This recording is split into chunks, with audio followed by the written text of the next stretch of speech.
talked about people on the streets, people that you've worked with. Tell me some of their stories.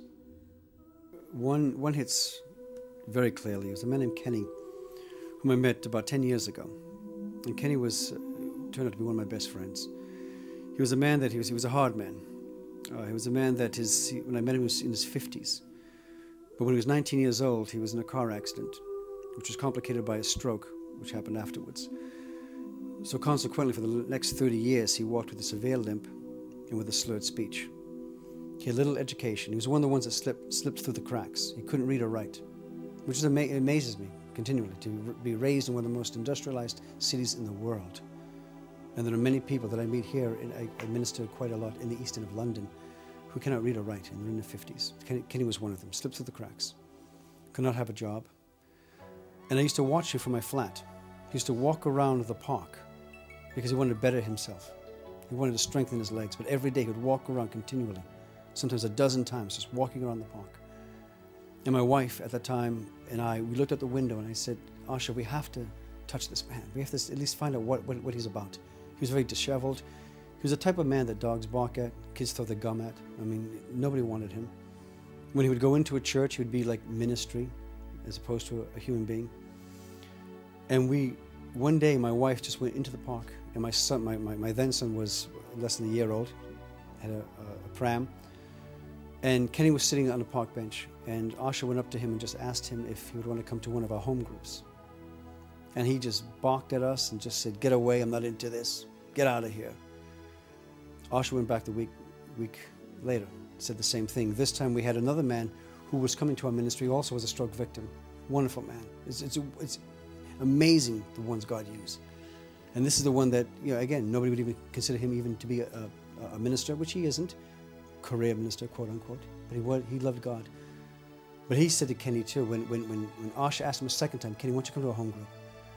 And then Kenny goes, "I don't have time, get away from me." And this man, John, again in his 70s, stroke victim as well, looked at him as if like some doomsday preacher and said, "You better make time, Kenny." That just hit a lightning bolt in Kenny's eyes. He was, "All right, I'll come." It took a year of Kenny coming once a week. He would come just for the soup, for the sandwich, because every home group, we'd take guys off the street, bring them into our home. And that's how the church started, basically, taking homeless guys into our home. And Kenny was one of them.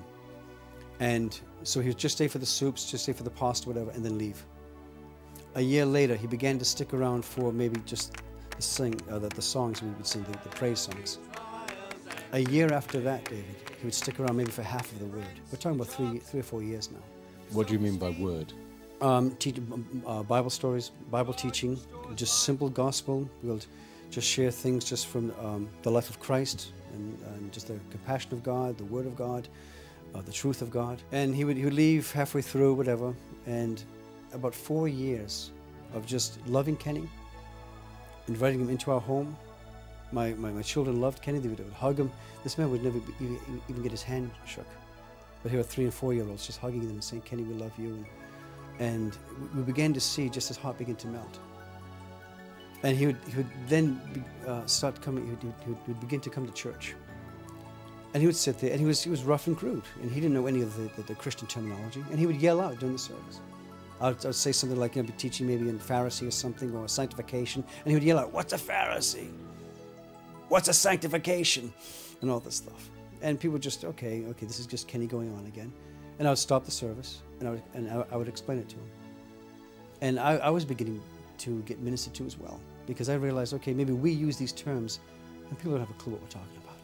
Tell me about the time when Kenny came to your house, and he'd never eaten at a table before. Well, Kenny, I mean, he hadn't, and he just came, and he treated as if he was going to the palace. I mean, he came and we had a table set for him. We had settings put down for him. And it wasn't because he was, okay, this is like our homeless ministry type of thing, let's do a setting for the homeless guy. Kenny was our friend. If you came to our table, David, I'd do the same for you. I mean, we didn't treat Kenny any differently than we would anybody else. In that sense, he was just as special as anyone else. And he came and he sat at the table, and yeah, he was nervous. And it was really the first time they sat at a table that there was place settings. There was, glasses and cutlery and everything else was just laid out for him. And that had never happened before? Not to my knowledge. I mean, the way that he was reacting, I mean, he was just really nervous. He had no idea. You know, where the serviette was put in a certain place, and there was a table setting. Tell me what happened when he picked up your son. Well, I mean, the first time, even the first time, where he held my son, and it really was one of the first times he ever held a baby. And he knew, I mean, I just asked him if he wanted to hold my son. And he was incredibly apprehensive, because he was a very clumsy man. I mean, again, with the stroke, and one side of his body wasn't really performing 100%.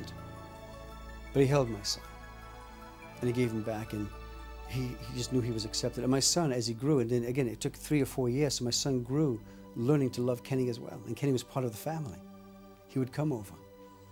And, you know, this man, again, would never even be touched by a human being. And here's this 3-year-old just hugging him, saying he loved him. And the one time, though, that really hit home, we're having an outdoor service. And 4 years after meeting Kenny, I began just to have a simple message on from John chapter 3, you must be born again.